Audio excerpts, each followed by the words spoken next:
My name is John, this is Mike, and this is Sala, and the purpose of this panel, which we want to kind of make a workshop toward the end, is to talk about a difficult and controversial subject, especially on the left, but to try to promote a roadmap or a starting point for better ways we can have conversations about it in more productive ways. Specifically, the subject of Islam and not only standing up for Muslims against bigotry and certainly hate against Muslims, which is something we need to tackle, and I want to talk about how more veterans like myself and many others can support this, but also how people should be able to proactively criticize certain versions of Islam or certain aspects of Islam without reflexively being labeled a bigot or an Islamophobe. And understanding the difference between that and the actual legitimate Islamophobes and bigots that reflexively go after it. And understanding that this difference exists and that this difference is important, and we have to have the lexicon and the tools to separate criticism of ideas from bigotry against people. And this sounds easy, but it's enormously complicated in many people's political brains. We tend to bifurcate things into black and white, good and evil, and psychologists sometimes call this splitting. It's a heuristic. So people often want to see things as all good or all bad. The West is always bad, Islam can only be good. And this is an extreme form of thinking. It's almost the sort of Anakin Skywalker, all or none fallacy. I mean, there's many words for this fallacy, black and white, all or none. But the point is, we need more nuance in how we talk about this, and we want to try to, the goal here is not to provoke or to bash Islam or to trash anybody's ideas. It's really to show how conversations can happen. So we need to stand up for Muslims, but we also have to talk about the silent minority within Islamic societies, especially people like secularists, atheists, gays, deconverts, they call them apostates, pejoratively, in minorities like Christian, Yazidis, Zoroastrians, and others, and women as well. And how do we stand with human dignity above identity politics, but still recognize that identity is important? So, for example, there are better and worse ways to criticize the treatment of minorities within Islam. There are many bigoted ways on the right to do that, but we can't be silent about it either. So we want to just show examples of how this is possible. So what I want to do is just my background real quick, and then these guys will introduce themselves. I was in the military for a while, special operations, speak Arabic and a number of other languages. So language, culture, and applied anthropology, which I did for the Pentagon program in Afghanistan. I've been to Iraq twice, I've been to Africa. So I look for ways to build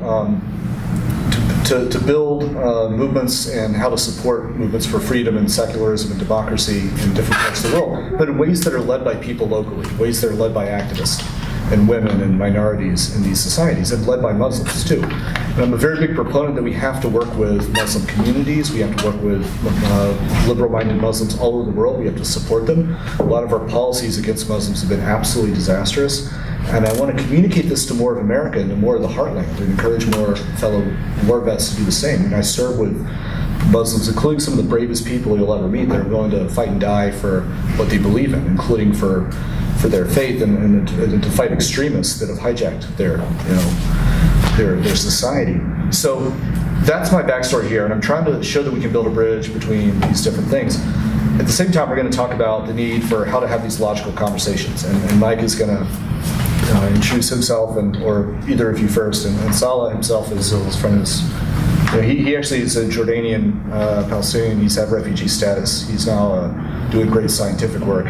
He wants to talk about his lived experience, and I feel that this is not something we need more people to be able to talk about their experience living in these societies and have honest conversations in ways that are not bigoted, but in ways that can build this bridge. And if we don't have these conversations, the far right is going to have them for us. So we have to equip the left to talk about this stuff. That's my main spiel here. But yeah, if you guys want to introduce yourselves, feel free. Yeah, my name is Salah. I'm a physicist. I do work on something called molecular dynamics and density functional theory. Actually, in the previous panel, we were talking about problems in the Middle East, and the previous panel talked a lot about what I call outer variables. It's like how the West intervened with the Middle East, and because of that, the Middle East somewhat become radical. Like if we look at Afghanistan wasn't like this 50 years ago. It became radical because it got involved, caught up in world politics. And but also we shouldn't ignore inner variables, which are issues within ourselves also, like issues within Islam. And we need a platform to talk about this because it's important. It's affecting us even here in the US. Us as Muslims, it's affecting my mom, it's affecting my family, and we need to be able to hear this kind of criticism against a religion or ideas in this religion. So my name is Mike, and I have some Indonesian heritage, and for those of you who know or may not know, Indonesia is the largest Muslim country in the world by population. It has about maybe just over 200 million Muslims, and half of my family is living there currently right now. And we all understand the difficulty of having this conversation. It's extremely difficult. Even more so when you're talking with people on the left, because the gut reaction of criticizing anything about Islam is you're an insensitive, Islamophobic, bigot, and or racist or something like that. So we're going to say some things that are maybe some critical of Islam today. I don't want anybody to be upset. Anyone can leave, of course, anytime they want. You may find this boring, but if you disagree with anything that we say, I would really like you to raise your hand and question us or challenge us or anything like that. We're here to have a conversation and not just necessarily preach as well. Yeah. So it seems to me that part of the difficulty of having this conversation is you have several different, I'm on the left, you have several different kinds of liberal attitudes towards any criticism of Islam. On the one hand, you have a subset of liberals who say there is nothing genuine to really criticize about Islam. All the problems that do exist in the Islamic world are entirely due to foreign policy, politics, economics, socio-status, discrimination, or what have you. You have another subset of liberals who say, who really tell me kind of in private when no one is around, they say, look, yes, we acknowledge that there are some serious issues that need to be raised going on in the Islamic world, but when we're speaking publicly, we should never criticize that, because if we do so, it'll fuel the far right, the alt-right, and give them a voice. So they'll say, yes, we acknowledge there are some legitimate criticisms of Islam, some of which are being said by the right. But we should never say that publicly, because if you do so, you'll fuel the far right. So in our public faces, we should act as if there are no legitimate criticisms of Islam and act as if the problems are foreign policy and economic and socio-related issues. And then you have another subset of liberals who agree that there are issues going on in Islam and you should publicly criticize them. So you have this kind of spectrum, and everyone exists somewhere on one of those three or somewhere in between if you're on the left. And then you have the far right, who's all about criticizing Islam 24 hours a day. Some of it legitimate, some of it is indeed exaggerated racism and bigotry. And so we are generally the type of liberals who think, yes, there is legitimate criticism of Islam, and yes, we need to speak about it, not just privately, but publicly, and that there is a way to do so without being an anti-Muslim bigot. And so the question I would ask, would like all of you to think in your head, regardless of whatever your position on this is this. Is there a distinction between legitimate criticism of Islam and anti-Muslim bigotry? And if so, exactly what is that difference? I don't think a lot of people know how to answer this question, because I think a lot of people conflate any criticism of Islam with anti-Muslim bigotry, such that there's no distinction whatsoever. And so one of the reasons why I am critical of some of the things that go on, that are in the Islamic religion and that go on in the Islamic world, is because I am a liberal. I care about the rights of gay people. And why should my care of the rights of gay people extend beyond, end at the US border? my care, my passion for human rights should be worldwide. It shouldn't end at the border. And so I care about the rights of gay people in Muslim-majority countries. I care about the rights of women in Muslim-majority countries. I care about the rights of religious minorities in Muslim-majority countries. I care about the rights of people who want to express themselves as they want to in Muslim-majority countries, many of whom cannot do so because it's illegal. And so how can I, and some of the reasons why it's illegal is because there are certain things in the Islamic religion that make it very hard for minorities of these kinds to be able to express themselves and live their lives as they want to publicly.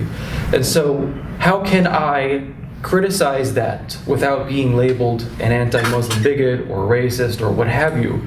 And that's the conversation that we need to have. So that's what we're going to be talking about here today.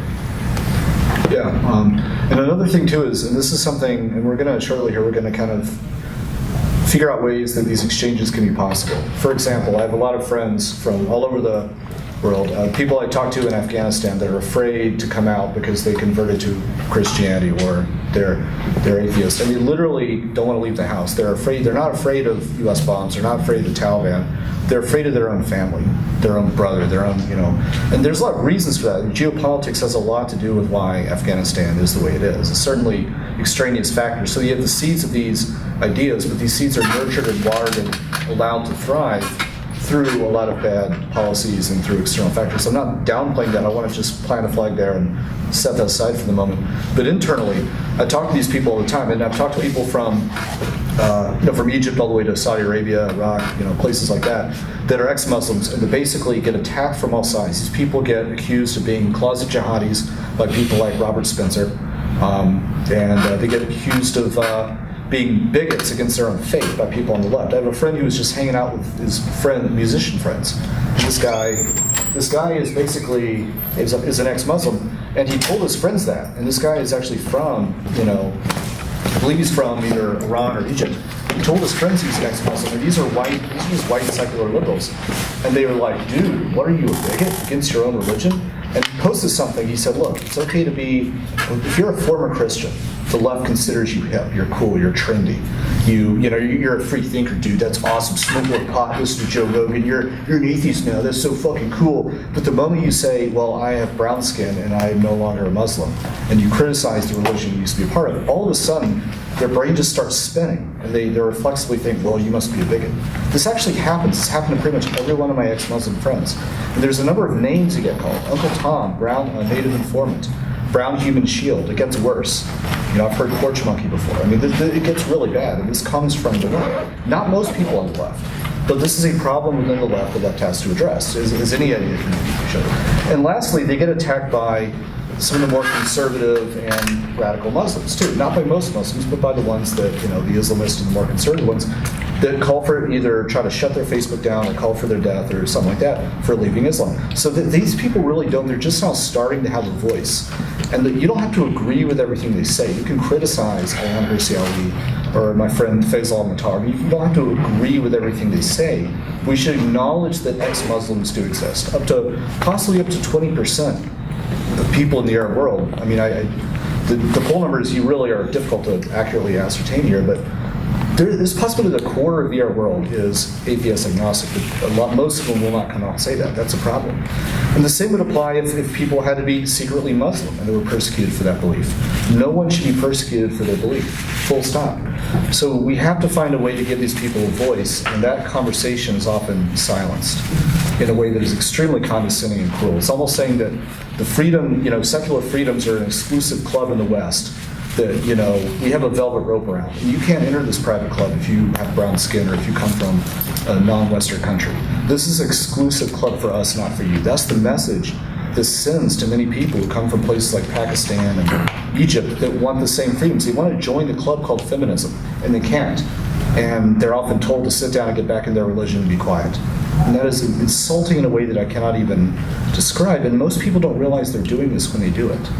So what we're calling for is more self-awareness and the tools to have these conversations and for more on the left to start talking about these tools and how to build a better roadmap, because if we don't start talking about this, more people on the right are going to be doing it for us. We have to create alternate narratives. That's how you beat bad ideas. You show a better way to talk about this. Because criticism of Islam is impossible to silence. If you look at Britain, if you look at the echo chamber reciprocity, the reciprocal radicalization between the far right and the Islamists, it's like a pendulum effect. You cannot silence that. The more people are quiet about it because they're afraid to speak out for fear of being called a bigot or a racist, the louder the far right's going to be. You have things like the English Defense League and these movements. Then you have Islamists shouting at each other. Most people are in the middle. Most Muslims and most Britons are in between these two extremes. But if they won't talk about it, or if they're afraid to talk about it, the loudest voices will be your radicals. Milo versus Antifa is an example. How do you beat Milo? It's simple. You create an alternate space on campus where people can have these hard conversations. We don't have that. We're currently working on that project, starting at places like NYU, right? But if we don't create this alternate narrative, we don't create spaces where people can talk about this freely and equip them with the tools to do so and the lexicon to do so, we're going to hand the conversation over to extremists on both sides. We can't have that. So what are your thoughts on that? What I fear is that there are some people who kind of acknowledge what you're trying to say, but their attitude will be like, look, the level of complexity to have this conversation and the level of nuance that it requires is such that your average person can't handle it. And so practically what we're going to have to do is simply go the route of never criticizing Islam. Because the fear by a lot of people on the left is that once you allow any criticism of Islam to be tolerated, then it's just going to be a slippery slope down to right-wing fascism. Right. And so you have to put a dam to prevent every single drop from going on. Right. Because if you allow one little crack in the dam, the whole thing is going to go, and we're going to go down the road towards the alt-right being powered around in the U.S. and around Europe and many other parts of the West. And so, I disagree with that, but I can understand where that's coming from. I can understand that kind of slippery slope argument and the level of complexity it has to take this kind of conversation, because not many people are equipped to be able to say anything critical about what's going on in the Islamic world without making that kind of necessary technical detail to say, look, by the way, I'm not against, I'm not for foreign wars, I'm not for U.S. intervention there, I'm not a Republican, I'm not a right-wing person, I'm liberal on, here's my liberal credentials, shebang. But I do have some criticisms with going on in the world. There are a lot of people who just they can't handle that, or they don't know how to approach that kind of thing. And even people who do know how to approach that, they recognize that many other people don't know how to handle that kind of conversation. And so what they do as a result say, look, I get it, but as a tactical move, we should just not criticize Islam because we don't want to give any voice to the far right at all. Do you have a question? I'm just curious, right at this point, do you think this is a different dynamic than criticizing any oppressed minority group in society where, just to use the example, white progressive allies wouldn't do that because for the same reasons they would be seen as being bigots or playing into the hands of bigots or racists?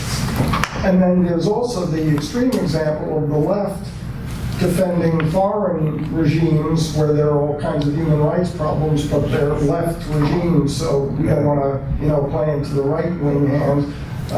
Sandinistas, or going back even further, Stalinists supporting, the CP in the Soviet Union. Yeah. Is this something particular to this? Sort of. I think it's the black and white thinking. Yeah. Well, I think people on the left are much more comfortable supporting leftist regimes, of course, because they don't get the kind of pushback by other people on the left. But if someone on the left criticizes, let's say, the Saudi government for what it does to women or gay people, or Afghanistan or Pakistan doing basically the same things, there's going to be a larger amount of pushback by other people on the left to say, hey, and especially if the person is white, there's going to be a larger pushback to say, hey, look, you're a white, relatively privileged American. You have no business criticizing the internal affairs of countries where the vast majority of people are brown, or everybody's brown.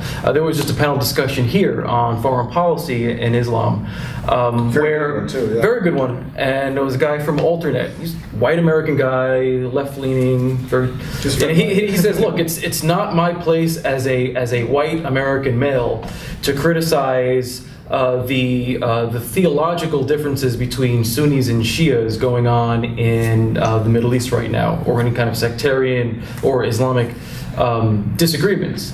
I disagree with that. I mean, why should you, being a non-Muslim, prevent you from being able to have an opinion and to be open about that opinion, even if it's a critical opinion, about something going on in the let's say, the internal affairs of a religion that is foreign to you?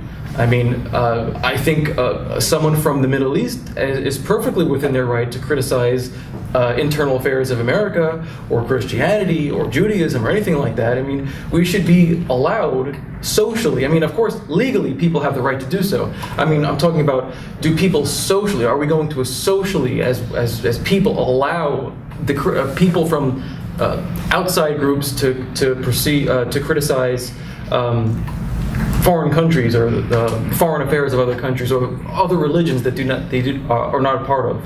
Yeah, I think we can dig deeper into that too, because there is some legitimate caution to exercise when talking about these, the platitudes, these different disagreements within other cultures. So as someone, I've been all over the world, been to like 4 continents, over, dozens of countries. I still will never know what it's like to be someone who lives in Yemen or to be an Iraqi. Like, I don't have that lived experience. So there is some good caution behind that. I think there is a way to criticize certain things, but it requires more care and caution. And we can go into that more, certainly. But why do you hate Islam?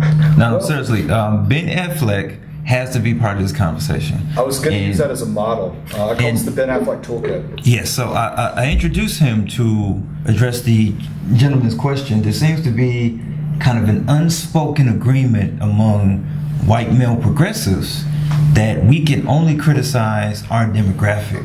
And insofar as you criticize any other demographic, right, then it's, that's off the table. So the first criticism Ben Affleck levied against Sam Harris was in the form of a question. Are you the person who is... well, he asked him if you know that, are you the codified doctrine of Islam?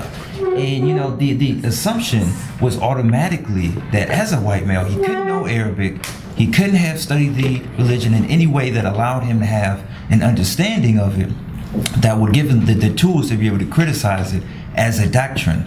And, as they said, I'm not going to be too descriptive, but ideas are essentially what we are criticizing. And Sam Harris has a statement at one point in a totally different moment in time where he says that demographics should have nothing to do with critical thinking. Is that if we're doing critical thinking, who we are as people should be relatively separate from I think that. the analogy uses, as a parent with autism, you can't tell me that vaccines don't cause autism, whereas that's a fallacy. The fact that you're a parent with a child with autism, as much as that matters in terms of our inner experience and empathy, that doesn't mean that you're more likely to be epistemologically correct about autism being caused by vaccinations. Yeah, it's an emotional association that people tend to, and I don't want to make it seem like it's an individual thing, because clearly it's an ideological thing. They anchor your argument to who you are. Yes. Say that's separately connected to who you are. Yes. Which is a fallacy. Yes. I think there are instances, obviously, in which a person's identity, i.e. their experiences with a religion or in a body that experiences particular types of marginalization, discrimination, give them insight that another person's insight does not have. But I think that's put a little bit too far above other things. But the point I really want to make is that essentially a point that a lot of conservatives make about moderate Muslims is that, you guys need to stand up to terrorists because it's your, it is your people essentially. You're both Muslims, it's your religious doctrine, so you have to be the one to stand up. I actually think that that's a relatively good idea for secular progressive critics of Islam to spend more time. It's kind of a twofold reason why I think this is the case. Spend more time criticizing genuine bigots of Islam. because there's plenty of footage on YouTube of Republican voters being at these rallies saying things about Muslims, about literally all Muslims. About Muslims, they say. Yeah, Muslims. about Muslims, these Muslims, blah, blah. Yeah. So I think, one, it would be the righteous thing to do to join in the fight against actual Islamophobia. Oh, yeah. Two, it would, and this is kind of where it splits on into two again, it would demonstrate to people, here's what actual Islamophobia looks like. And it would also demonstrate we are not these people because we are criticizing these people. And now you can see what it looks like when we are criticizing aspects of a doctrine, essentially to open up the floor for secular Muslims or apostate Muslims to also criticize the doctrine. I've seen it for a long time. That would accomplish two things. One, the right would, certain people on the right or conservatives would separate themselves from legitimate bigots. I mean, that schism has to happen within the right. It is long overdue. Secondly, that would enable that space for secular freedom-based movements, led both by Muslims and by non-Muslims, to have breathing space to water and grow. And I know, if you want to talk more about this, people come from these parts of the world and they try to start these conversations and they get called names by both Muslims and white people. Well, yeah, I mean, so the part of the problem is that if the idea is going to be, well, if you're non-Muslim or if you're a Westerner and you can't criticize anything going on in Islam, then the assumption there is that if you are a Muslim, then you can. However, there is still, even from within Islam and even by some people in the West, who prevent people who are Muslim or who are from the Middle East from criticizing Islam. So it's almost as if both doors are closed. You cannot be a Westerner, especially a white Westerner, and criticize anything going on in the Islamic world. And you cannot be a brown-skinned Muslim or former Muslim and criticize anything going on in the Islamic world, because even then you're a racist or you're a secret neocon in disguise. And so both doors are closed. And then who can criticize any of the things going on in Islam? If you've closed both doors, then there will be no criticism of anything going on in the Islamic world. And what you do is you therefore only give a voice to, one, the extremists, and some of the liberal Muslims who deny that there's really any problem going on, that it's all foreign policy and economics and stuff like that. And so the solution to the problem never gets pointed out, or the actual problem never gets pointed out, and the solutions to the problem don't come out either. I want to say something very important. What happened to the women's movement? Like, I feel in the last few years the women's movement have been hijacked. Like, women don't talk about how women in Islam are mistreated. This is a real thing. If you disagree, please tell me how. Like, I know a lot of people on the left disagree with that. They don't think women in Islam are being mistreated, but I think they are. You can. I think a lot of women don't think they're mistreated. This has been, when we've had discussions about it, with people in the school where my daughter teaches in England. Many of the girls start wearing niqab, or they start coming to school in abayas. She teaches 16 to 19-year-olds, and they feel that it's an expression of themselves, and they're finding themselves, and so on. Of course, wearing the scarf. Of course, it's a personal choice. But there's other things that are also there that we can talk about. Well, some women are wearing the niqab out of a personal choice. Right. Some women are doing it because their family is pressuring to it, and they want to keep their father and brother happy. True, yeah. Some women are doing it because they're forced by law. So it's a whole thing, and you can never really know the internal mindset of a woman. Why is she wearing? She can say, "I'm doing it out of personal choice," but she may also have a situation where if she doesn't wear it, her father may beat her up. That's a possibility. Right. So what's really going on inside of her? Is she doing it out of her personal choice, or is she doing it out of family pressure? I mean, who knows? I'm gonna say something personal here. How do you fight it? I mean, in England, you have enormous numbers of, particularly Bangladeshis and Pakistanis who come over, who don't want their daughters to go to school, and they try to keep them out of school as much as possible. And they'll send them back to Pakistan for a year or so the government doesn't know that they're in the country, all this kind of thing.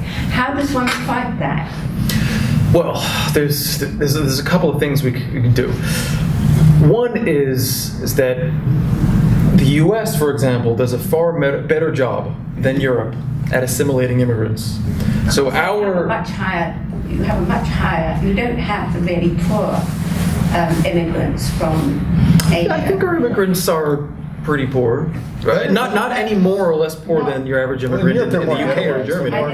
I don't think that's true for Muslims. What's your question again? Can you repeat the question? Can you repeat the question again? Well, I think that by and large, the Muslims who come into this country tend to come in from countries where they're coming in, their families are coming in on visas, very high-level visas. A lot of them are highly educated.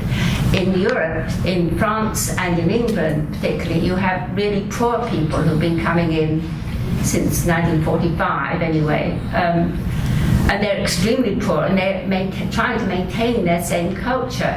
You're dealing with a different demographic. Okay, I get your point. So you're saying that in the U.S. we have a bit of a sample bias, the Middle East or South Asia, whereas in Europe you have a much wider range of people, includes a lot more poor people. Here's an example too. I lived in Europe a few years. I speak German and also English, mainly through pubs in London. But so the real problem in many parts of Europe is, and I've been back to UK quite a number of times, a lot of these secular European countries do not know how to assimilate people. They shove them into their own enclaves. They sort of ghettoize them. They say, you know what, we don't have a problem with you. We're hyper-tolerant, secular atheists with free healthcare. We have nothing in common with a Syrian, immigrant, from that part of the world. We just want you to stay in your space. We're going to tolerate you to go live here. And they sort of create these separate spaces. And in these enclaves, these communal enclaves, there's a lot of poverty. There's marginalizations. People rightly feel very downtrodden, and it creates a real identity strain. And then that creates a haven for radicalization. And this is something that I've talked to a lot of counter-extremism think tanks and counter-terrorist operatives about is you have to work with these Muslim communities. It becomes very hard when they see this black and white sort of there's a gray zone of coexistence where they say we want to be Muslim but we also want to be part of the West. But when they feel that zone is smaller and smaller, they feel like their identity is in conflict with the West. It's very difficult, and you add on layers of poverty and marginalization. So that is a big part of it, and there is more poverty, I think, in these enclaves. And a lot of European governments are very bad at understanding how to work with these people. So they have this sort of fake liberal tolerance, and they sort of shove them into their own ghettos, and they say, well, we're tolerant, but we don't really understand you. Excuse me, when you say they shove them in... They don't literally shove them. I'm just saying. What would you cite? Birmingham? Bradford? Well, there's I'd say Molenbeek's an example. There's the ring around Paris, the ghettos around Paris. Yes, Right, they'll be... Which are like housing projects, basically. Yeah. And you also have some self-segregation of people. Also, they come in the same ways in this country. Right.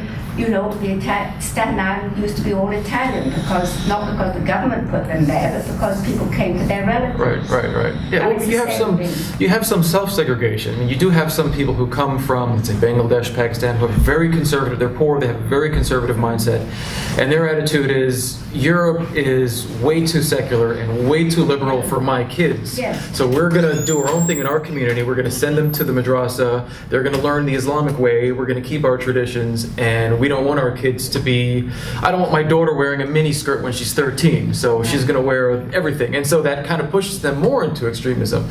So part of it is due to the fact that Europe is so liberal and so secular, even compared to the US. But it's probably the most liberal, secular part of the world. And when you have people from the most religious, conservative part of the world, rural Pakistan, rural Bangladesh, living in neighborhoods side by side, when you have the most liberal part of the world and people from the most conservative religious part of the world, the reaction is liberals get more liberal, to kind of fight against this encroachment of religious conservatism, and the religious conservatives get more religious conservatives because they don't want their people mixing in with the secular liberal Europeans. So you kind of have this perfect storm of of problems. And if poverty and the lack of jobs is fueling some of this self-segregation or this imposed segregation, we have an even worse perfect storm coming up in the next 10 to 15 years, because automation is going to get rid of a lot of the low-level paying jobs that people are going to be able to do all over the industrialized world first, and then it's going to spread everywhere. And so if someone proposes that the solution to this problem in Europe and to a lesser extent in America is we got to get these Muslim immigrants more jobs, well, the problem is that automation is going to throw a monkey wrench into that plan over the next couple decades. A lot of millions of jobs are going to be eliminated. And so you're going to have people immigrating, you're going to have them jobless, you're going to have conflict, cultural conflict, and you're going to have even less jobs potentially in the future, especially for low-skilled people, which many of these immigrants are. And you're going to have an even worse conflict. So I am not too optimistic about what's going to be going on in terms of the relationships between Westerners and people, immigrants from Middle Eastern countries or Muslim majority countries over the next couple decades. I don't see an easy solution to the problems that are going to be coming. What's up? Yes, I'm a Muslim, so most of the time whatever I hear about a lot of people, but I just want you guys to explain to those people maybe Arab culture, to make the difference between Arab culture and Islam culture, because it's different. As a Muslim in Africa, we have our own, tribe or case tradition, different from Islam tradition. So it's not just a kind of misunderstanding. This is the argument between Islam and being Muslim. You can do some. I think you can do a lot could of crazy thing. It doesn't mean because of Islam. It's a very wide range. You can be Christian and do something, but not in the name of a Christianity. I think this is exactly why we need these tools. You're absolutely right. Need to understand being Arabs. It doesn't mean whatever you're gonna do is like you're doing in the name of Islam. Whatever you say in the name of Islam. But because we don't we can do like Islam 1, the Islam Quran, 2, Islam and the Sunnah, 3. but the Prophet, the Sunnah, the Prophet. But because in many Arab countries they do a lot of things, it's not right. Absolutely. When you look at the Quran, it's not right. When you look at according to the Sunnah, it's not right. But we don't understand. As a Muslim, we don't explain to people too. But we think whatever Saudi Arabia doing is correct. No, it's not correct. Right. But like you said, it's silent, amongst Muslim community. This is exactly why we need an environment where people like yourself can sit down and talk with more secularists in the West, because this is extremely important to recognize that not only how to talk about this, but just the basics, like you said. Islam is a plurality of views, interpretations, and ideas. From schools of jurisprudence, Hanafi, Shafi, Maliki, and Shia as well, but even just cultural variations all across the world. There's a variety of motives on top of that for why people do things. If we talk about something like female genital mutilation, there's a variety of reasons that happens depending on where you are, and you have to think like an analyst if you're going to talk about why it happens. So we have to have the vocabulary to unpack this, and we need more people to talk to people like you and have people humanize each other, so more secular Brits can humanize Muslims in these communities, but also just get things off their chest. If you don't create this space, then we're going to have more of the far right talking about it. I think that's where a lot of the problems with women's rights comes in, because I think what happens is, at least my Muslim friends who are women, a lot of times what they say is, well, that's the things that happen to women are cultural. They're not based on the Quran and things like that, so therefore it's not an issue with Islam, or because they're moderate, or because their fathers and brothers and people like that are moderate. They don't see it as an issue with Islam. They see it as an issue with culture, or with extremists. And I think that's where a lot of it comes in. That because so many people see Islam as this unified thing, how people they think if someone's from a Muslim majority country, I've noticed a lot of time people mess up what country someone's from. I've been from Palestine, and they're like, she's from Pakistan, right? I'm like, I know. Not all key countries with Muslims are the same. But I think that's where a lot of it, there is this notion of what is the religion, what is the culture, and should they be criticized separately together. And I think particularly for women's rights, that's where, like how a lot of people see female genital mutilation as an Islamic practice, which is not necessarily true. There are other religions that do that as well. And so I think that that's a lot of it's what, that there is basis, at least from what I've seen in the Quran, for the different treatment of women. But for so many women who have actually read the Quran, they see it as a choice, you know, to wear a headscarf and things like that. And I think that that's a really important, like, differentiation. And how do we address both Islam as a religion and the cultures that come from that? And I feel like that would be an important tool to address, is how to have those conversations in that way. Go ahead. Great. Yeah, sure. Go on. Yeah, I think the question I have to ask kind of touches a little bit the last 2 or 3 questions. I mean, if I could make a suggestion about your comment, I feel like it's just like the period. The thing that you said is like 1,000% valid, but it's like the period at the end of that, where it's like, okay, now we're not going to talk about this problem because it's not the real Islam. And it's sort of like, it's actually a really important point to make, but then when it's like, okay, so then that's over, let's change the topic, then nobody really addresses like, okay, but this is spreading, it's spread throughout a lot of Muslim majority countries, so what's going on, you know? And that, I think that also relates to what you were saying about, or you guys are talking about hijab and niqab and stuff like that, is that, like it's not, maybe it's in addition to the importance of thinking about an individual woman's motivation or something, there's also just mass patterns you can look at that are not about individuals. And when I think about that, it's like, so I have friends from some Muslim countries who express worry when they go out in public and everybody, when they go out shopping, all the women are wearing this kind of hijab that is an Arabic one that they associate with Arabs, but it's not the traditional headscarf of their country, and they don't think about it like, oh, they're trying to bring in a different culture. That doesn't bother them. What they're thinking is, oh, this is a new political movement, that it's sort of related to the political orientation of our government towards, for example, Saudi or other Arab governments that's like different than, you see what I mean? Where it's like you could see that of like, oh, this is interesting that if you went to this country in the 1980s, these women all wearing very different kind of headgear. And then as their country political situation changes, I'm just like... It's like shifting forms of political expression. The Middle East was very, looked a lot more Western back in the 50s, 60s, and 70s. Then when the Islamic revolutions happened in the late 70s, they started going much more towards kind of like some kind of sectarian, more strict interpretation of foreign religion. I mean, there is technically, to someone's point, there's technically nothing in the Quran that says specifically women must cover their hair, for example. It's women have to be decent, but it doesn't go into detail about what that is, and so that's left up to the interpretation of the sect or the imam or the country or the leader or whatever.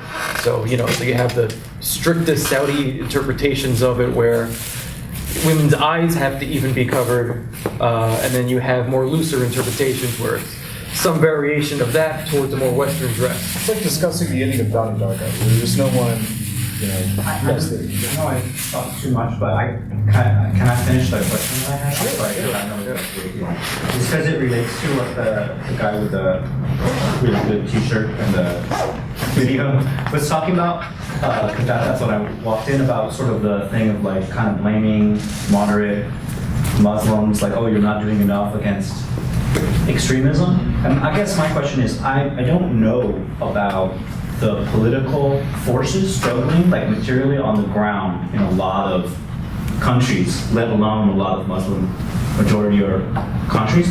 And so I guess my question is there something kind of idealistic about that, I guess, like Sam Harris type point of view? Like if most Muslims who are not, therefore not extremists, right, because they're mainstream Muslims, if they were able to do these things, it would be coming into conflict, probably through social movements with like Yeah. local elites in their countries who are involved with other elites in the Islamic world who do promote terrorism. And so it's almost like you're saying, Yeah. do this, but somehow magically do it without a social movement. And if you do the social movement, it's going to be violence, and we're probably not going to support you. Probably the West won't support I'm you. actually writing a book on this. Do you know what I mean? Like, I'm writing a so book. I'm asking This is about really that. hard. I'm writing a book on this. It's extremely difficult. These bottom-up movements and the space for freedom or discussion about secular freedoms is reconcilable with cultures across the Islamic world, led by Muslims as well as non-Muslims. Very difficult. I want to get to you real quick, yet, but I want to return to that too. No, I just want to make a comment. He said that it's nothing in the Quran said that a woman should cover her head. But Allah subhanahu wa ta'ala says in the Quran that we should obey the sunnah of the Prophet Muhammad sallallahu alaihi wasallam. And the Prophet said that we should cover our heads, male or female, you know, have your head covers. And I just want to say something too about the extremists, what they said about extreme Islam. To me, I feel I'm Muslim. This day and time, every Muslim should be an extremist. I believe. Now I'm going to say this for this. When you speak about ISIS, it never was a Muslim that was ISIS. It's a strategy of war to take the world. I want to say the United States, but I'm going to say the world. Russia, everywhere, the world, to bring about against Islam. And our Quran, and by the Sunnah of the Prophet, is never ISIS. Any of that never justify ISIS actions. Them are not Muslims. If you know, I mean, the actions. How can they do these actions? Then turn around and say they're Muslims. So there must be someone forcing these actions unfamiliar with Islam to bring the war about against Islam. When you deal with this ISIS stuff. I actually have personal friends that are Muslim, proudly identify as Muslim, including a Sunni. Do you consider ISIS, they're Muslims or they're not Muslims? Not Muslims. They're not. I think it's a strategy of war. But what did you mean that Muslims should be extremists? What did you mean by that? Well, when I say extremists, I don't mean going out killing, bombing, none of that stuff. Be extremists to ourselves, because this time, day, and era, the world is extremist against us. So we don't put a mirror back and defend ourselves, not by killing, not by war, sticking together and abiding by the Quran and Sunnah. As far as you can take that, Quran and Sunnah. Well, that means women should cover themselves. Well, Is give that their your choice. interpretation? Yes, they should give their choice, but you know, I don't think that determine heaven and hell for them. You know, but they should. You know, the Prophet said we should cover ourselves. As a Muslim, you know, we should follow the ways of the Prophet Muhammad. And the Prophet said that the women should cover their heads. They should have a headgear on. You know? Well, I want to say something to her point. What you said is partially true, not completely true. Some issues related to women are from Islam. Yeah. You cannot deny this. I'm gonna say something personal. My mom lives in the US. My uncle's been living in the US for 40 years. In Islam, the inheritance of the father, the woman take half the man. That is an Islamic thing. Okay? So this is not a cultural thing. Right now, my mom was denied education because of the same reason. Now this changed. When I talk to my mom and my uncles and my grandparents, I tell them, why did you deny education to my mom? They say, oh, women didn't go to school then. Okay? That's true. Okay, but I also think it has Islamic roots. I could be wrong there. But with the inheritance, women take half the man. Okay? And if you tell me this is not Islamic, I'm gonna call my uncles right now. Because when I talk to my uncles, okay, I tell them, why you think my mom should take half you? They say, it's the shara'. It's the shara'. It's like this thing that is immune from even talking about. It's the shara', we can't talk anything about it. Your mom is a female, she's gonna take half of me. Okay? And the reason I want like the left people in the US, okay, to criticize these things, because for me as a Muslim, if I go to my family and if I go to my family and I tell them this is not fair, it's extremely insulting for my grandfather. I'm talking about his money after his death. It's extremely insulting. I cannot bring it up. I will not bring it up. What I want my cousins, my uncle's daughters, I want them to see it in social media. I wanted to see it in social media, okay, that women in Islam take half the man, and this is not fair. And I want my cousins to go talk to their fathers. Dad, why my aunt's gonna take half of you? If my cousins who are like 16 and 15 ask their fathers this question, change come from there. So I disagree with the fact that things are culturally and like, oh, if you live there, there are some standards. Yes, of course, like maybe like 20% of Muslims who like disagree or have different ideas or different interpretation of the Quran. But there are some solid core things in Islam. For example, multi-wives. This is Islamic thing, is it not? No, but some people, abuse, they say you have to be fair between your wife. You have to be fair, very fair. How many people can be fair between two women? Regardless, that's not the point. The point is a man can do it. No, you can't. Because, apparently you can try. But, even the Prophet Muhammad said, in your heart, it's going to be, you're going to like or love one than others. But men have to be scared and fair and equality. If you What give does it even mean, if you give $50 to one, the others got to give, 50. But What if she only wants 25? Now, let me just say something. People get that mixed up. He said, you only treat them all equally. This woman might be happy with a Rolls Royce. This woman might be happy with a flower rose. If their heart is equally happy, if you complete the heart, that don't mean you have to go out and buy, every time I buy this woman, so I gotta buy the same equally. This woman may not even like what you buy this woman. But that heart, you try to keep their heart equally happy. I think you completely missed my point.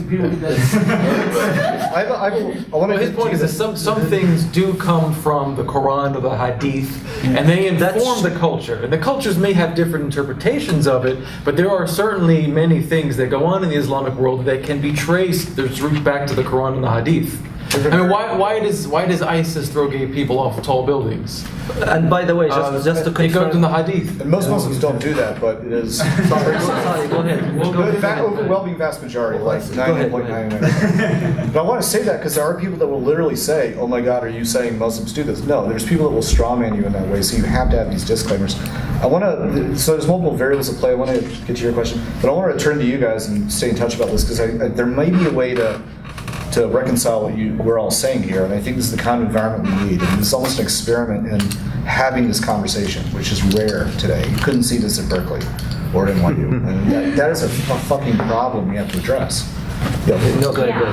It is. It is. No, this is actually a really interesting conversation. Obviously, we all think so. But I was going to say, obviously, this is about how to foster bridges in conversations, and I think education is really huge. I think there are a lot of people who it's really interesting to hear people talk about what is Islamic versus what is Arab. I think education is where it all starts, basically, is where a better understanding, because that is what breaks down stereotypes. Absolutely. And a lot of this is fostered by, a lot of the bigotry, anti-Muslim bigotry, is fostered by stereotypes. I also would argue that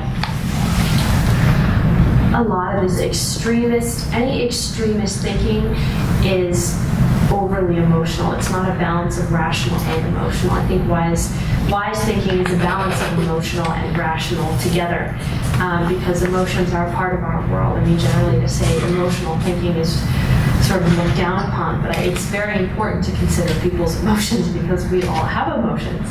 And so I think extremists, certainly in this country, I think a lot of what you're seeing on the right is a reaction to what you're seeing on the left. And anger separates people when they disagree about something. And so you have a situation where there are problems in Islam, as you guys acknowledge. And I think it's frustrating for a lot of people on the right when they feel like people on the left are not acknowledging those problems that they see and they feel are hurting the country. So I actually think another problem that you guys touched upon, as you said, like when you were Berkeley, is that a lot of people on, quote, the left in this country have had an incredibly emotional reaction, and this is not a statement about that there are specific positions on issues, but in terms of the way they're approaching like political activism, I think there's a lot of anger on both sides, but certainly the left has had a very strong reaction to Trump, and you were talking about black and white thinking. Black and white thinking is emotional thinking, and when you think emotionally, you make decisions that are not as good as they would be when you're thinking in a more wise-minded or balanced way. So I think a lot of the anti-Muslim bigotry is actually probably, a lot of it, not all of it, is probably anger at the left misdirected at Muslims because they're frustrated that the left is not acknowledging. So they're easier targets. Sort of an echo chamber reciprocity, they call Possibly, it. yes. They've been studying this increasingly through research and Yeah. Like a neuropsychology. whipping boy. Yeah. In a way. Is that what you mean? Like the Arabs, Muslims are being a whipping boy of. Just two quick things. Sure. First, in relation to what I said earlier, because I don't think I said it very well. I wasn't saying that like I thought that it was the culture and not the religion. What I was saying was I think that's a lot of the justification that moderate Muslims use. At least the people I've talked to, they say, oh, like, well, that's not what the religion says.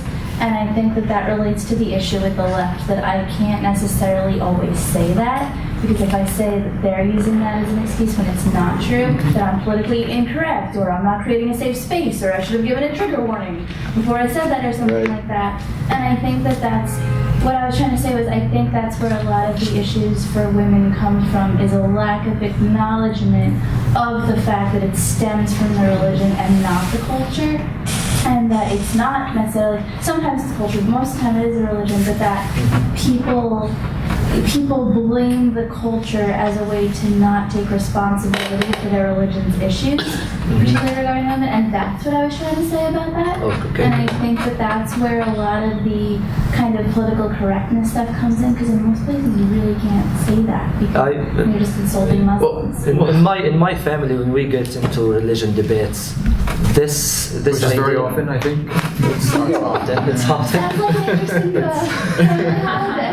This idea of it's not something with Islam, it's something with sub like culture, or it's been used, in my opinion, I could be wrong, it's been used to silence people like me. You know, it's because, like, okay, let's say it's not Islam, it's a cultural thing. Okay, well, let's talk about the culture then. If there's something wrong happening in the culture, let's go there. But then what's going to happen? They're going to go subculture, like, and then like at some point you're going to reach individuals, and then we're going to have to take 1 billion per person, treat them individually, which is cannot be. We cannot do it. Okay. Right. This whole idea of oh no, this is like a different interpretation of the Quran. It's how I can explain this? Like, I'm with it because I think it's going to help and not hurt. For example, I will give an analogy of evolution. Okay, Muslims don't believe in evolution, but not all of them. They start to believe in evolution. Okay, not because they said the Quran is wrong. Okay, because the Quran said we all came from Adam and Eve. Okay, and there is no evolution. Okay, Muslims right now start to believe in evolution not because the Quran is wrong, because they start changing their interpretation of the Quran. I'm all for it. If there is something against women or against gays in the Quran that we know, it says, one second, we know it says like death penalty for gays, okay? If Muslims want to say the Quran is not wrong, but we need to change its interpretation, I'm for it. Okay, let's change its interpretation, because it's gonna help. Like now the scientific community in Islam, they're changing their interpretation of the Quran when it comes to evolution, because they want to accept it. If we can go to this direction, I'm all for it. So if anybody who's gonna come and open the Quran and read a verse that says a woman testimony in the court is worth half a man testimony, okay? If the Quran says this, and a person like you gonna come and change the meaning of it in order to give it equal testimony in the courtroom, I'm all for it. Sure, let's change our interpretation of the Quran. If you don't want to say the Quran is wrong because it's like something extremely big, like we cannot completely say the Quran is wrong, let's change its interpretation. Well, yeah, I think we would all probably want a more liberal, the most liberal interpretation of everything in the Quran. Right. You know, so we want to see some of the more violent passages as more figuratively and not something that you should do literally. What if some Muslims say, oh no, the Quran is wrong and we should stop implementing Quran laws in our society, I'm also for that, absolutely. So Yeah. I have to say, it's not only Islam that has problems with women. I mean, look at the Orthodox Jews and the Hasidim. I mean, the women there have pretty well the same yeah. kind of limits We- on them. yeah. A lot of Christian evangelical sects also have this idea. You know, they look at the New Testament where St. Paul says the woman must be obedient to the man, so on. You know, this So it seems like this, the- but it this is seems the like- same hold thing on, as hold on. Black Lives Matter, All Lives Matter. Like, yes, Yeah, all hold on, lives hold on, matter, hold on. but we seems like you're saying the problem is religion. Yes. All right, fine. I'm fine with that. No, but we acknowledge that other religions are sexist and homophobic and all those other things too. But remember, this talk is about Islam, so we're not really going to. and it's the most relevant, by the way. It's the Yeah. most relevant. Right now, it's the most relevant. Yeah, go ahead. You were saying about Islam accepting evolution as a possibility and all that stuff. What brought on that change of attitude? What prompted it? Was the internet? Was it pressure from the outside world?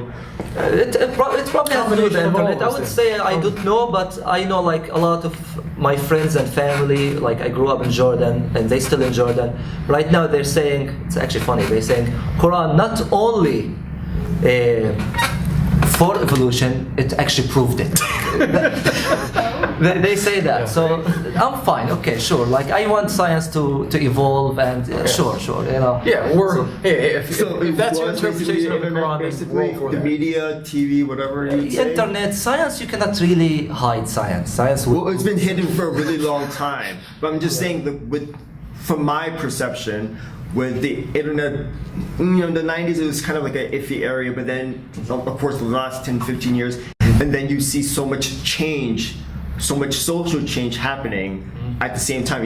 Even stuff that's non-religion related or non-Islam related, but other religion things. Well, I think that the preponderance of evidence for something like evolution, and the fact that in academia, you know, in order to be taken serious, if you come out as if you're a professor or you're an open creationist who believe that we descended from Adam and Eve 6,000 years ago, and anywhere in academia in any Western country, you're pretty much going to be laughed out of the room.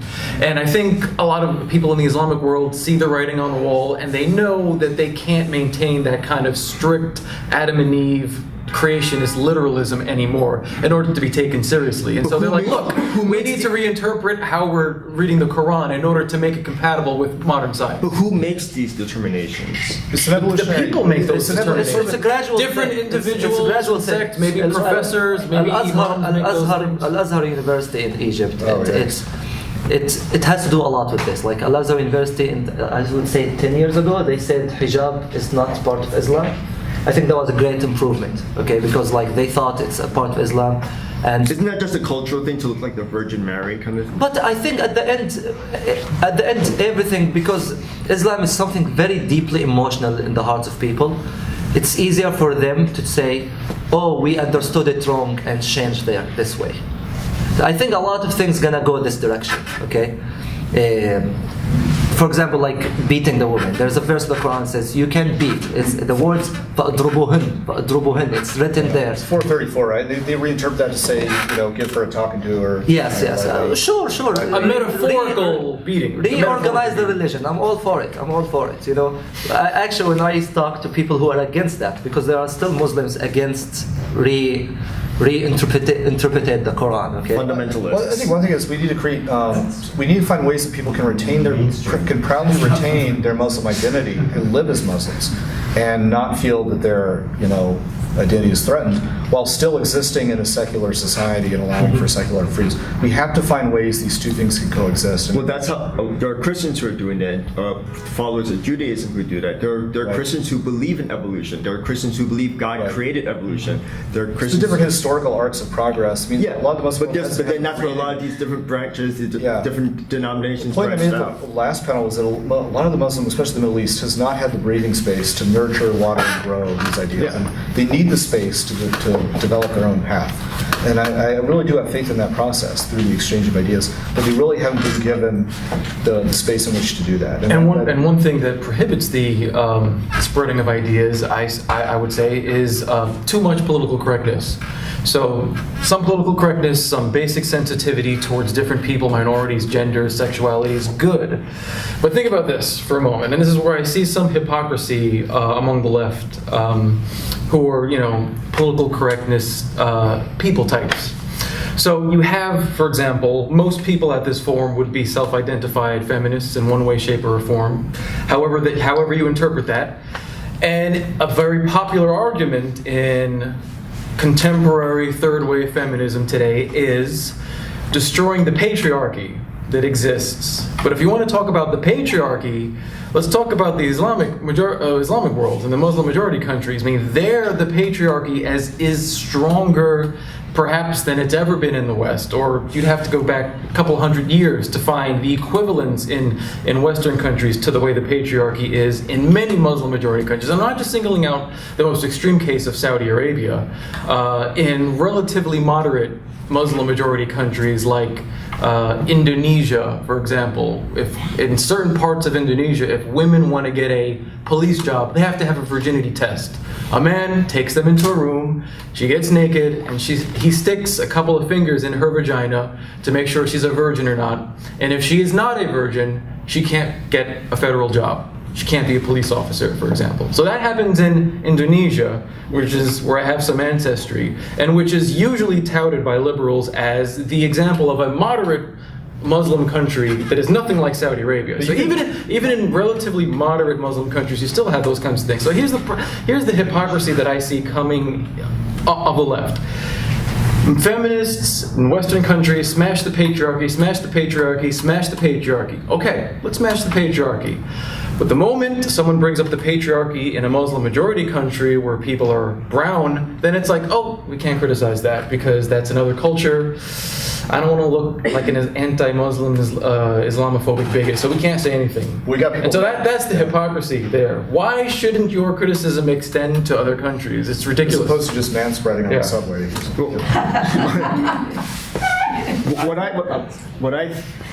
What you're saying is, a lot of people do have that fear, but it's very important how you phrase it and how you open that criticism. You can the wording is very important. You're not only that, but your body language, your attitude. You can't come off as smug or look like you're being acted superior or bigoted or I'm smarter than you, so you better listen to me when I'm saying this. You have to approach it in a respectful way. And just be very careful how you say it. And I think by doing that, you could get your point across. But the climate today among some people is you can't ever criticize things going on. Even if you try the most diplomatic, nicest approach, you're still going to, by a certain percentage of liberals, they're always going to be there who point you can't do that. You have to read the room and just figure out the way of how to approach it, how to phrase it. That's why we need incubators to practice this. It's like mixed martial arts. It has to evolve and adapt. We have to be able to. I mean, MMA was a laboratory. It's true. You can't give the same kind of speech, the same kind of questions in every room, like a cookie cutter form speech. You have to know your audience, read the room, okay, and try to see, okay, there's this many men in this room, this many women in the room, this ratio, the age, and so on and so forth. Agreed, but there has to be an acceptable way somehow. We have to be able to do so. You have to figure it out. Yes, I agree. But there has to be, at some level, a way to do that without getting the usual responses. The way to do it is to be allowed to make mistakes and to just continue to learn. But right now, people are afraid to make mistakes. And you guys, I'm sure I'd love to hear from you if you have I want to find ways we can fight bigotry against Muslims. I want to defeat the green frogs. I don't like the alt-right. I don't like bigotry. I speak 8 or 9 languages of various degrees. I've been all over the world. I'm a white male, hetero male, but that doesn't mean that I don't care about other people and other cultures. And even if someone only speaks English, if you have an ounce of empathy in you, if you're a decent human being, you should care about other people just based on well-being of sentient creatures. One second, go ahead. Yeah. Well, I was going to say, it's not only the tone and the phrasing, it's the space that you say it in. I mean, we can have this conversation as allies, non-Muslims with our Muslim friends and colleagues, comrades. But I wouldn't have the same conversation with Pamela Geller sitting in the room. Right. You know, it just... It's very You have to be important. strategic, It's very right? important It's for not- the left Absolutely. to talk about this, because also the lefts are against war. This is like a great opportunity for us to make a better world. I think there's a great chance. Because like the progressive movement in the US, it's actually bigger than we thought. Yes, Trump got elected, but the progressive movement is big. And there is hope, but we need to work on all ends. There's room for everybody. Yes.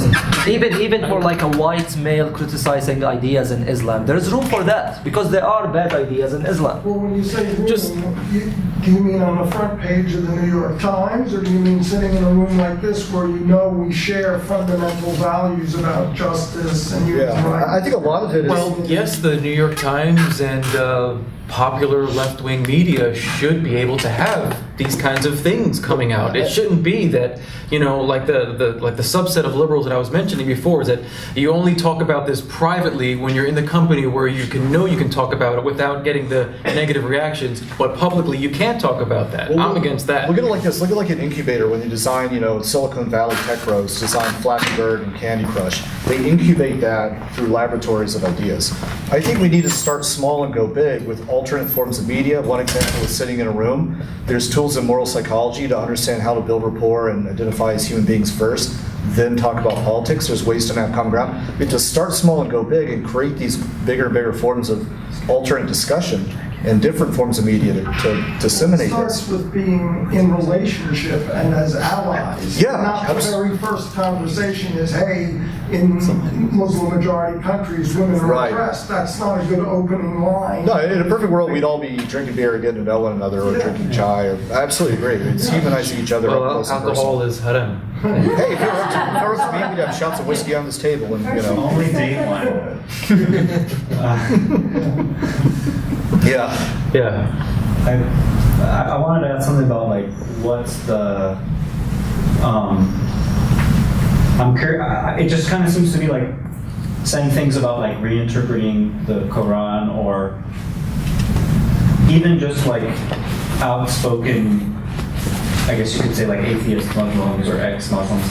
I'm kind of struggling to see how. Of course, like I totally defend like people who are ex-Muslims and atheist Muslims that have their right to everything, free speech and freedom and everything. But it seems to me like, you know, Islam is not going to, people are not going to say like, okay, let's reinterpret or something. It seems to me like, maybe going back to what she said about education, is like the more history people learn is really important, because maybe it's not about reinterpret, it's just about interpret. Because like, this is the thing that the little bit that I know, okay, about like the Quran basically, is that the first word of the Quran, right? Isn't the first word like read? Bismillahirrahmanirrahim is the Fatah. No, that's what you said, Iqra. But I mean like Iqra. Okay, and wasn't this come from a time in Arabic language when there was no written Arabic language? No, there was a written Arabic language at the time. Most people were illiterate, but there was a written Arabic language. But it wasn't codified at all. It's a very beautiful book to read in Arabic. The Lord took a message down to the Prophet Muhammad. He was in a cave. He sent it through the angel Gabriel. He said, Iqra, read. Now this prophet couldn't even read. Right. All right. And he's like, I couldn't read. I can't read. And the angel tell him 3 times, Iqra, read. Right. You know, and he just took it on as, you know, he gathered from there, you know. But so that's okay. So that's sort of the same idea as what I'm saying is, you could think about it as basically the first commandment. If people are supposed to follow this, right? The first commandment is like, do what is not obvious. Because the guy, you know, he's in a cave and being told to do, it's not like, oh, you know, this is normal. Like, it's like, this is not normal. Do what is not obvious. And I think a lot of the justification for like lack of debate, repression, conformity in today's Islamic world is the idea of, hey man, do you understand like what's in the Quran? Like it's right there, it's obvious, stop thinking, follow. And I guess it seems like there's there's got to be a way where there's like a theological version of what you're advocating for. Where people say, wait a second, Yeah, actually, like deciding what these things are and really getting into them. This is like the whole point of this is interpretation. It isn't in doing what's just. You don't just like, it's not like a instruction manual for building a table from IKEA or something. You're supposed to like struggle with it and not. And Well, it's you not can supposed to struggle be making easy. an IKEA table also. Yeah. But you're supposed to kind of know. Especially if you're high, it's really difficult. Right. But you see that, but we feel that as injustice with the IKEA table. But this is supposed to be the thing that like, that's kind of what I'm saying. Is like, it seems like you have to be able to go in that direction of saying, and about history, like, I don't think that the scriptures in the Old Testament that share with the Quran about gay being a sin says that gays are a sin. My impression is that if we were all biblical scholars who understood Aramaic, my impression that they say is actually it's raping men is just as much of a sin as raping women. But through our interpretation today, we say, oh, lying with another man, that means sex, so being gay, oh, that's a sin. But if people knew like more languages, ancient languages and history, like they understood these things. Same thing with, weren't there like really old Islamic cultures where the women would cut up fabric and hang them from their face? Sure. As like that was their concept of modesty. So it's like a totally different interpretation than wearing a Yeah. jilbab or. We need exposure hijab. to ideas and the ability of people to embrace types of science and skepticism and literature and learning, So but in a way promoting that. that interpretation is actually the duty of a religion rather than. Well, we need to find ways to make it Just to all. reconcile these things. There was a rich tradition in early Islam, in the Golden Period, where there was a lot of debate, and you had people, debating in Baghdad, Islam outside, and yeah. interpretations openly in a way that can't be done in some Muslim majority countries today.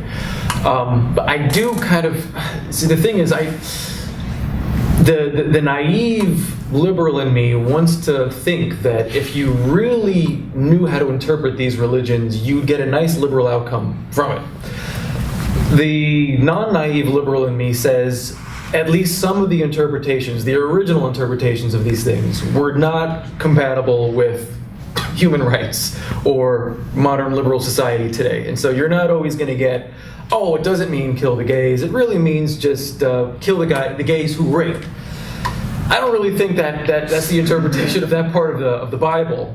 And No, but in the Quran, you reinterpret it that way. I think what you were trying to say is that some of the reinterpretations may be more fundamentalist, and the original interpretations may have been a bit more liberal. But I don't really see that. That could be the case on some verses. But if you go back to the early interpretations of Judaism, of Christianity, and of Islam, in each of those religions' first couple of centuries, you don't get a liberal outcome interpretation. I mean, you get a pretty damn conservative interpretation on many of the things in them. And certainly you get a lot of things that would not be compatible with human rights today. Though even there was a difference between what was scriptural and what was practice. Like an eye for an eye, a tooth for a tooth, sometimes fundamentalists quote that. Well, in Judaism, that was never the actual practice. There was all kinds of hedges and rules that prevent it from being that. So it's like Pashtun in Afghanistan today. It actually lowers violence when done properly in a tribal context. Right. Not to say that perfectly translates into the Old Testament, but So you can't just like lift the text out for your own purpose, whatever the purpose is, and say, oh, that's what was really meant, and assume that was the practice. But you're always going to have someone who says, no, that's the correct interpretation. And who is going to adjudicate that disagreement? You and the rabbi? He's just a person. He's a human being. God didn't tell him directly what the exact interpretation is. And so you have two people, just like you have with every religion going on today. You have multiple people, each claiming they know the correct interpretation of their religion. There's no way to decide. There's a good argument for secularism that's really beautifully reconciled with Islam, is that an umbrella of secular freedom best allows Muslims to thrive and practice different interpretations. You don't want any one version of Islam imposed on you by douchebaggerous thugs in uniform we see in Iran or Saudi Arabia. And that is best for Muslims. You can appeal to Islamic tradition to support that, to support science, based movements. There's beautiful traditions in Islamic history. And we need to appeal to this, not just through talking, but through iPhone apps, through conversation apps. If we can teach people how to talk about this in Al-Azhar University or on the streets or with their family. There's people all over the Arab world and Muslim world in general, they're just really hungry for knowledge. And they've been kept down and suppressed by history through colonialism and other things. And they're hungry to break free of this. And if we help give them the tools, they'll thrive like anyone else. They're just as capable as anyone. And a lot of these, like he's talking about, there's a lot of these people that have been silenced. They're like, we're here, and they're not acknowledged by the liberal West. And that's a problem that I think could help counter the bigotry on the right while also empowering liberal movements within Islam.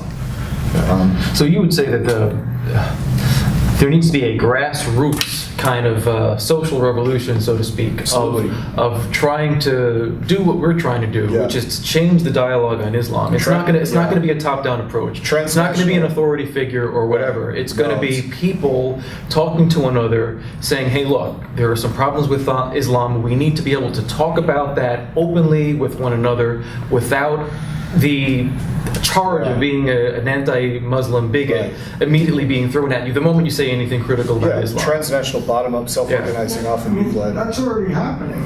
It is starting. We need to it is happening. Okay, but let me ask you this: American Catholicism doesn't look like what? Well, this pope is not a good example, but let's say previous popes. What their vision of Catholicism was. American Catholics on the ground are doing something completely different. Oh, it's true. So is American Islam. Pope says don't masturbate. Well, yes. Do it. Well, Catholicism. This pope didn't say do masturbate. Really? That's awesome. No, I'm joking. The Catholicism is a little bit different from Islam. I mean, most Catholics do not practice at all. Now, your average Catholic watches pornography, masturbates, uses condoms, is pro-choice, is pro-gay the marriage. average Muslim watches pornography and masturbates. Well, pornography is universal. Aside from that, a much larger percentage of Muslims actually practice their religion and take it much more seriously than your average Catholic around the world. Most Catholics today are Catholic in name only. They don't really practice at all. But Muslims, a much larger percentage of Muslims do practice it. But you especially now, because Islam has been connected to surviving mode. Because a lot of Muslims in the Middle East right now, they feel they need to get connected to Islam to survive the new wave of war, like in Syria. And the U.S. Role in the Middle East didn't help. It increased radicals. It's very easy to group people. It's like, oh look, they're coming to invade us, they're coming to bomb us. Let's all get together. Al-Islam huwa al-hal. Islam is the solution. It was a very, very popular verse I had one in the Middle East. point I just wanted to ask this gentleman. So, who is a prominent person speaking out against the problems of Islam today? Who isn't being tarnished and brushed by as an anti-Muslim bigot? I mean, who are the prominent people on the left doing that do not succumb to this accusation that you're an anti-Muslim bigot for criticizing Islam? Yeah. In Islam or outside? Give me an example of either. Islam, people like Reza Aslan do that. I think pretty I see, but the problem I have with Reza Aslan, I think that he's an obscurantist. I think that he doesn't acknowledge that there are true issues going on with Islam. And he acts as if the Quran and the Hadith mean absolutely nothing. It's just that everything is cultural and everything is due to Western foreign policy. He doesn't see any connection between religion and the behavior of Muslims at all. He's like a denies it postmodern. completely. He's the apologist. Yeah, what Reza Aslan does, in my opinion, is that he tells liberals what they want to hear. That Islam is a religion solely of peace, and that any issues that are going on in the Islamic world are solely due to Western foreign policy and poverty and things like that. He doesn't acknowledge that there is a connection between the behavior of some Islamic extremists and the text in Islam. See, someone like Majid Nawaz does that, and he gets labeled an anti-Muslim bigot. I mean, just to push back and tell me what you... There are times to have these discussions. If I was a Jew in 1933 Germany, I'm Jewish, would that be the time for me to start debating with other Jews and non-Jews about, what are the oppressive features of Right. It's Judaism? more like a moral triage, yeah, or Yeah, prioritization. I mean, But I don't think the Muslims right now you can compare them to the Jews in 1939. It's like, I don't think you can compare the two. I don't think we're that. It's completely, because that's the exact time to do it, because it's an acknowledgement of the problems that exist, because if moderate Muslims, if people were acknowledging these questions, I think there'd be less of an opportunity for people on the right and things like that to criticize them for not doing anything about it, and it would kind of sort of a feedback. Well, your point is that when it's a feedback loop. well, your point that I take is that when a group of people is being oppressed, that's not the time to be criticizing their culture or religion, right? Is that what you're saying? And the argument would be that Muslims are in that position now. Strategically, it might not be the most effective time even to achieve what you want to achieve, which is both protecting the people and helping them liberate themselves within their own culture. I just think that, when you're up against the wall, that's not the moment. Well, we should get back with I think what the Muslim religion needs is like what they had in Europe. a Reformation. Yes, like Henry VIII. Well, who killed a lot of people, though? Henry Knox in Scotland. I mean, let's face it. A woman going to confession, a girl going to confession in any Catholic church, how do you think she feels? She's confessing to a man. Yeah. That's really terrible. And you look at the Episcopal Church in this country, which is the Church of England, United States, it allows gay ministers. There are no gay, I don't think there's any gay ministers. And women ministers. I don't think there's any gays in the Catholic Church. Well, the Episcopal Church is among the most liberal churches in the country, in the world. On your hands. But The problem- need to change it. I need to change in the Muslim religion, like they did in England and Europe. I totally agree with you, sir, on And that. let me be more specific. During Saddam Hussein, people got along. Because if they didn't, they were killed. People, the Sunnis and the Shias got along. Did they not? I know you picked on the Kurds, but the Shias and the Sunnis, and it was a very modern socialist country. He was relatively secular. University. I get your point, and I totally agree with you. The Islamic world needs a reformation. But what happened in the Christian world that allowed the reformation to happen was people being allowed to criticize the different doctrines of Christianity. Before that, you were killed for criticizing the church, whatever the church was for that country.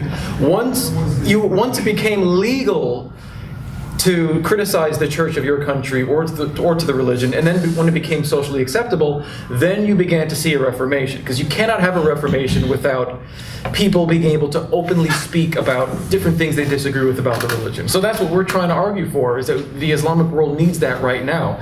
And if it can't come from the top down, from the political structure, from the leaders down, then it has to come, in a sense, from the bottom up.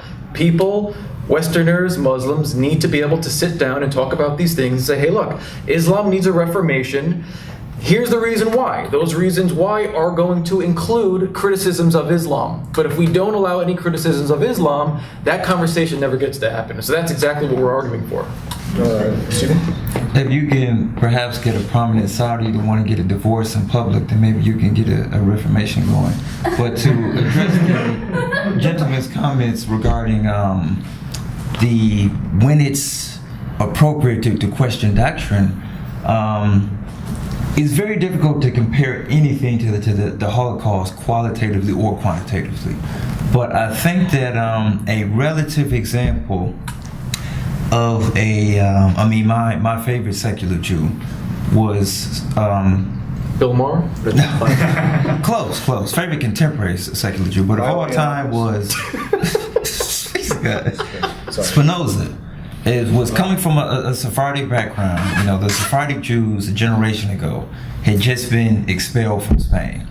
And if he had taken that as a sign that it wasn't time to question Jewish doctrine, we would have lost one of the greatest philosophers of all time. Yeah. So I tend to think that... Are you saying that they're... offensive and racist. So this idea that as progressives, we can't talk about certain things. Republicans see that, and they go, "You're fucking nuts." Okay, this shit is happening. So if you're not gonna, and of course, Republicans have the worst, most allergic, vitriolic reactions in the world to any perceived grievance that they have. I mean, the Tea Party is, case in point, where they literally, a black guy got elected and they literally lost their fucking minds. Not that they were great to begin with, they just elected Bush twice. But for one, we cannot ignore that which is empirical reality. There's one problem on the left that's bigger than every other. It's ignoring empirical reality. Two, I think we need to criticize ideas and we need to be sensitive to when it is that we're doing it.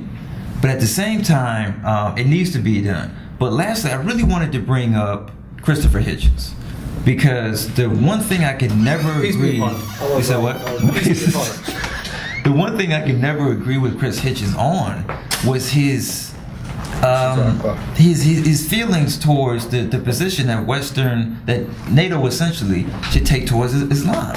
And his positions, to me, not only embolden the most extreme elements, and I mean by extreme I mean terrorist elements within Islam, but they also, I think, reinforce more peaceful Muslims who want to really follow the Quran closely, but that may set a chain of events that prevent them from maybe embracing evolution. There was a study maybe a decade ago about Turkish medical students. I think over 50% of them didn't believe in evolution. I'd be interested in seeing a follow-up study, see how much that's changed. I imagine it has changed. May have changed back the other way. So you don't want to drive people away from what would otherwise be liberal trajectory. Yeah. So essentially, I just. Okay, hold on. Go ahead. So I have a few points. So I want to say I'm definitely very skeptical of notions that things shouldn't be criticized at inopportune times. For example, during the civil rights movement, a lot of the justification for decrying the criticisms of the status quo among leftists was, well, we're in the Vietnam War right now. We don't have time for this. Wait 10 years.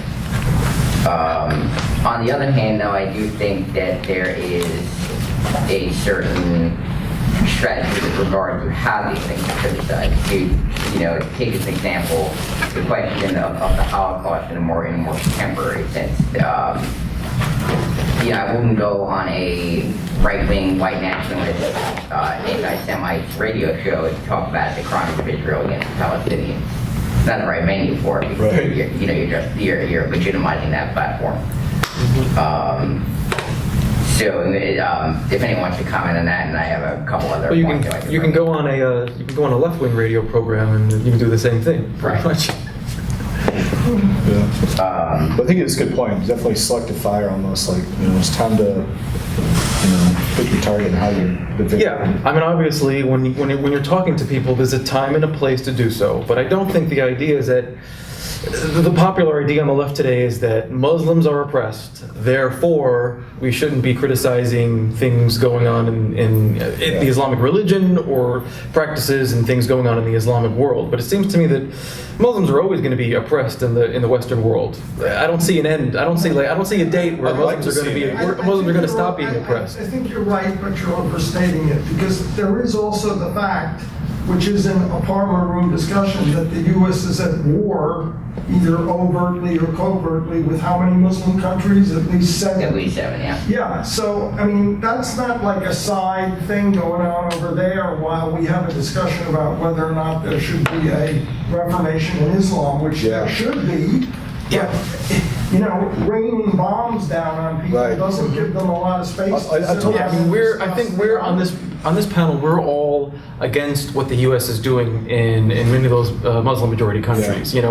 I am a liberal generally in my foreign policy. I like a non-interventionist approach. I would really like the U.S.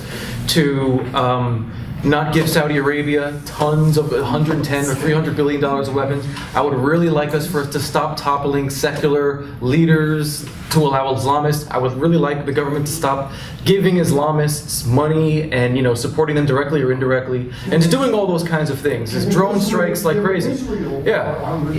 Or Israel, exactly. So yes, there's the foreign policy, political aspect of what the U.S. is doing, which definitely indeed fuels extremism by alienating Muslims and giving them a legitimate grievance against the West. But then there's also the cultural aspect, which is to say that there's the foreign policy, military aspect going on, but we don't have as much influence on that. So the only thing we can maybe do is start a grassroots movement. We have to have two prongs, is what I'm saying. We can't deny one or the other. Influence on what our own government is doing in terms of... Because it seems to me that no matter who is in office, liberal or Democrat or Republican, you still basically get the same foreign policy. You still get a neocon foreign policy. I agree. I told the last panel my priority would be to shift our foreign policy away from this. I've seen this up close and personal. The ripple effects are terrible. I agree with you. That's a priority problem. I think we could do both, though. I don't think it should be a false choice. You know, we can do both. But I totally want to continue this conversation offline. It's a good one. Yeah. In addition to what he said, about Arab country, U.S. intervention, Western, like France intervention, Libya, that's messed up all West Africa. So how those people live in this country, even they're not Muslim, they're gonna be against U.S. That's people don't understand here.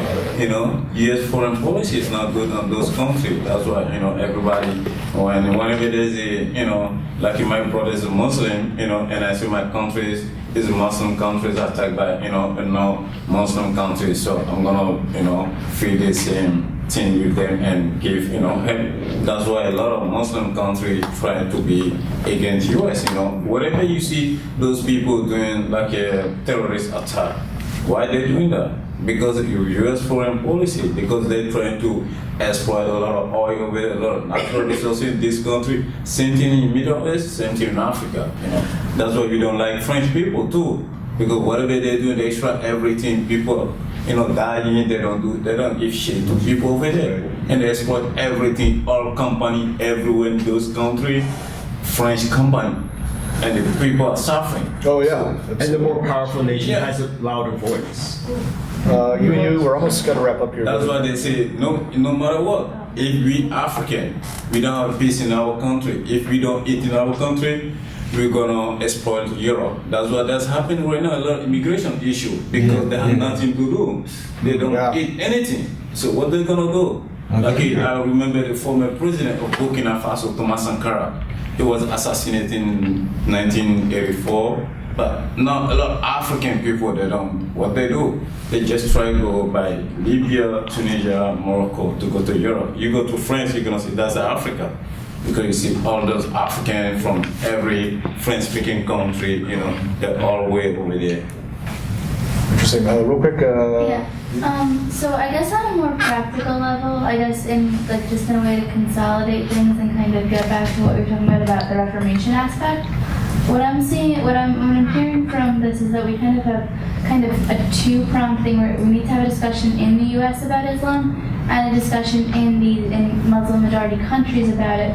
So what I'm wondering is, I guess my thing would be that in the U.S. you need things in classrooms and things like that. But in other countries, I think that education is important, and I think that particularly girls being in school is important because it's a major issue.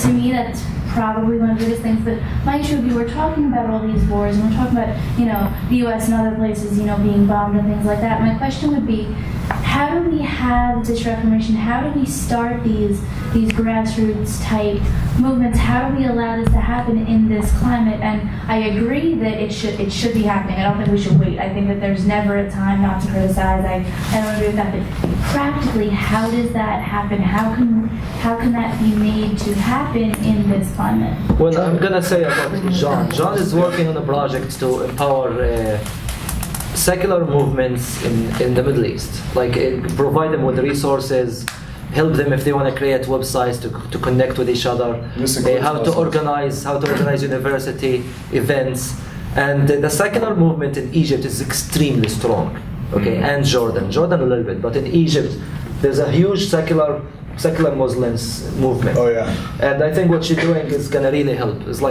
because the US has been doing this for a while, and you can use your expertise to talk to these people, reach them out. And I want to have a separate panel sometime on this and really talk about this more and write a book on it. It's very difficult, and there's a couple forums coming up in New York about this with Muslims and ex-Muslims.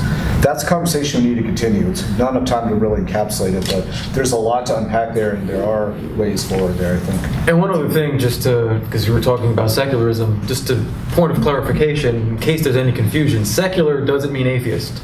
Secular simply just means you don't want religion dictating civil law. So you could be a believer in God and be a secularist at the same time. So when he's talking about secular movements, that includes Muslims who don't want the Quran or the Hadith dictating civil law in their country. They could be believers, but they want a secular civil law. And we're gonna, like, I'm consider myself a secular Muslim. We're gonna do a secular version of ourselves, like using our culture. It's not gonna be like a Western secular view of the world. It's gonna come through the Islamic and the Arabic and like the Middle Eastern culture.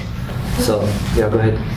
The one thing I feel like I haven't really heard here is just basically something about like a working class organization and struggle, which I think is relevant. I think the politically correct censorship, lack of conversation about this comes from basically the ascent of advocacy politics and counter, as opposed to organizational, basically class organizational politics, which have been in decline in some parts of the world anyway, for like this one for a long time.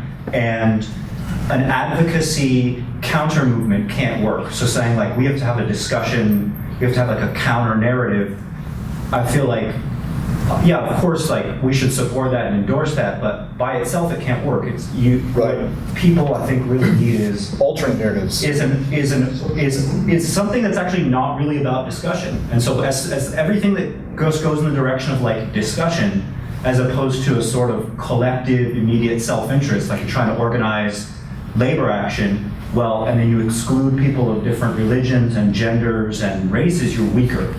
And when people have a stronger organized class, they're much more likely to be like, okay, so we see, your side of the story. I'm oversimplifying. It's not this simple. But what I mean is like that to me, like there's kind of a dead end as well in a lot of countries where people are not talking about this. Is a lot of the time because they're in a way collectively weak.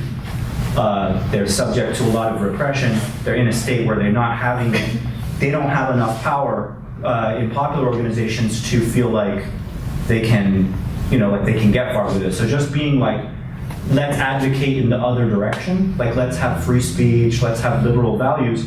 In a way, it's like just going in this circle where you're just trying to fight some ideas with other better ideas. You're not producing the forces that make people have better ideas. You see what I mean? Like that encourages Social them to, in my interest, it's in my self-interest to care about you, to have solidarity with you, and we're getting more and more power to open up the spaces to talk about these things. A lot of that is very physical, territorial.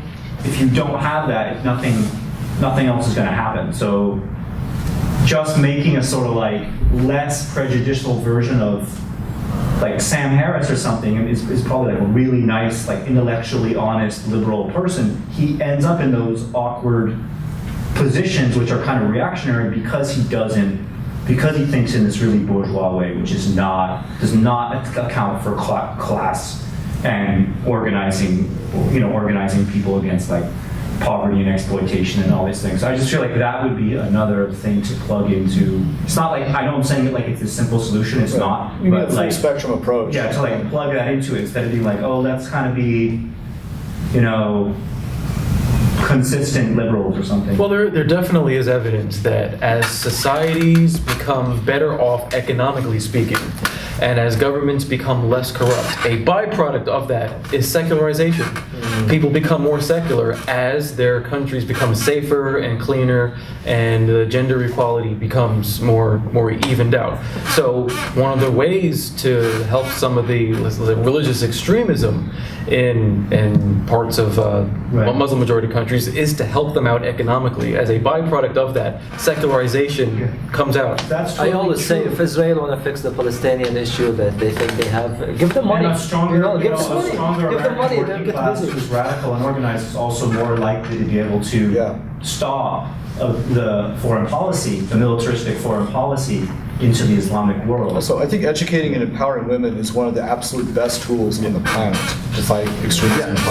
What you were saying, to improve the society, you said give them money, but also with educating women, yes, but also my personal belief that raise the bar to the latest standard of education for both men and women, and children of a certain age that by this age they have this kind of education. They have the latest, the most current knowledge. It takes a lot of time on the ground to do that properly. There's tons we can talk about for hours. Of course. I'm just saying. I think that's a big part. Absolutely. It's not just get the money. Oh no, you're right. Just throwing money usually doesn't work. I've seen. No. We need to spend time on the ground building this from the bottom up. Keep we got in to wrap mind, up here. America does not even have the latest standards of education. No, yeah, that's true. That is very true. We don't teach critical thinking. We got to wrap up soon. I was going to say, if anyone wants to leave their email information, I'd love to continue these kinds of discussions, and certainly you guys raised great points. If anybody has anything else you want to say, let me know. But I really appreciate everybody coming. I think this is a solid kind of starting point for building more of these discussions, and I'd love to stay in touch with anybody here on this. So, thanks. Thank you.